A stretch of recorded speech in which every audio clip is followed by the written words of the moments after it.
ചാലക്കുടിയിലെ ദേശീയോത്സവമായ ശ്രീ കണ്ണമ്പുഴ ഭഗവതി ക്ഷേത്രത്തിലെ താലപ്പൊലി മഹോത്സവത്തിന്റെ നോട്ടീസ് പ്രകാശനവും രസീത് ഉദ്ഘാടനവും നടത്തി. ക്ഷേത്രം ഹാളിൽ നടത്തിയ ചടങ്ങിന് ബ്രഹ്മശ്രീ ശങ്കരൻ നമ്പൂതിരി അധ്യക്ഷത വഹിച്ചു.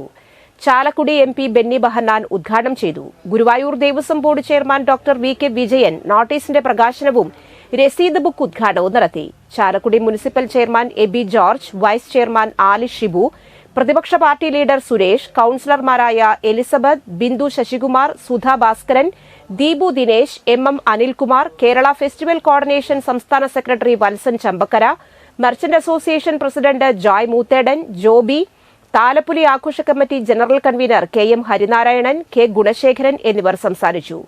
വിവിധ താലി കമ്മിറ്റി അംഗങ്ങൾ, ക്ഷേത്ര ഭാരവാഹികൾ, സാമൂഹ്യ സാംസ്കാരിക സാമുദായിക രംഗത്തെ പ്രമുഖ വ്യക്തികളും യോഗത്തിൽ പങ്കെടുത്തു. 2025 മാർച്ച് 1, 2, 3 തീയതികളിലാണ് താലപ്പൊലി ആഘോഷിക്കുന്നത്. ഏറ്റവും കൂടുതൽ ആളുകൾ വരുന്ന ഒരു പ്രദേശമാണ് മാണിക്യമംഗലം, അതുപോലെ മലയാറ്റൂർ പ്രദേശമാണ്. അതിന് ചില ചരിത്രപരമായ ചില പശ്ചാത്തലം ഞാനിവിടെ വരാതിട്ട് പലപ്പോഴും ചോദിക്കും, പലരും എന്നോട് അന്വേഷിക്കുകയും ചെയ്യും.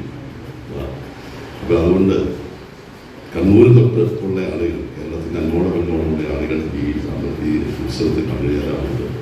ഇവിടെ വരിക, ഇവിടുത്തെ ദേവീ ദർശനത്തോടൊപ്പം